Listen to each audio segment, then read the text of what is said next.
அண்ணாமலை அவர்கள் ஒரு ட்விட்டு போடுறாரு செல்வ பெருந்தகை பற்றி, அதில் ஒரு கிரைம் நம்பர் இருக்குது, கிரைம் நம்பர் ஸோ அந்த கிரைம் நம்பர் சும்மா ஃபேக்கு, அவர் சும்மா போட்டார் அப்படின்னா சொல்லுங்கள், அவதூறு அப்படின்னா கூட டிஃபர்மேஷன் தானே சார் வரும். எதுக்கிட்டாலும் எஸ்சி எஸ்டி ஆக்ட் வந்துருமா? முதல்ல எஸ்சி எஸ்டி ஆக்டோட பர்வியை புரிஞ்சுக்கோங்க. அந்த சட்டத்தை வலுப்படுத்தியவர்கள் நாங்கள். அவர் சொல்கிறார் நாங்கள் கொண்டு வந்த சட்டம்னு சொல்கிறார். அவரை கொண்டு வந்தார் அந்த சட்டத்தை, காங்கிரஸாக கொண்டு வந்துச்சு. விபி சிங் பீரியட்ல வந்த சட்டம் சார், அது கூட தெரியாமல் பேசிட்டு இருக்காரு அவரு.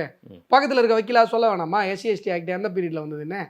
அவர் அடிச்சு விடுறாரு, நீங்களும் அதெல்லாம் கேட்டுட்டு இருக்கீங்க. காங்கிரஸ் அல்லாத விபி சிங் கொண்டு வந்தாருன்னா, இந்திரா காந்தி கொண்டு வந்தாருன்னா, வாஜ்பாய் கொண்டு வந்தானே, அவங்க கேஸ் போட்டா அப்ப நம்ம ஃபேஸ் பண்ணி ஆகணும். அதை பாருங்க, அடுத்து நம்ம அங்க வாங்க.